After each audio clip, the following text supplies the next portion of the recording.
Il y a des femmes, pour éviter de dire qu'elles ont élevé leurs enfants seules et qu'elles ont eu toute la charge mentale sur leur tête, elles vont dire: ouais, moi mon mari il ramenait de l'argent et moi je restais à la maison et j'élevais les enfants. Ton mari, il est parti chercher de l'argent parce que la charge mentale d'aller chercher de l'argent, elle est beaucoup moins importante que d'élever trois enfants. En plus, généralement, tes enfants, ils sont turbulents. Parce que j'ai envie de vous dire, l'argent ne fait pas tout, hein. Ça, vous aimez bien me rabâcher ça dans les commentaires. L'argent ne fait pas tout, l'argent, l'argent.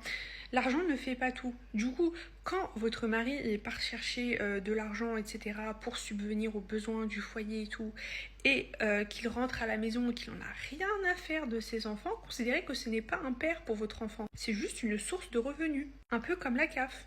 J'ai grandi avec tellement d'enfants aisés à l'école, vraiment je parle de gens qui étaient vraiment aisés, et en fait, leurs parents, enfin leur père les rinçait, d'accord, chaque week-end, des nouvelles paires, nouvelles tenues, machin. Mais je me rappelle d'une fille qui critiquait souvent son père. Pourquoi? Parce que en fait, son père n'était jamais là. Elle disait qu'il venait jamais à ses événements sportifs, qu'il l'accompagnait jamais, il savait à peine en quelle classe elle était, enfin, la folie.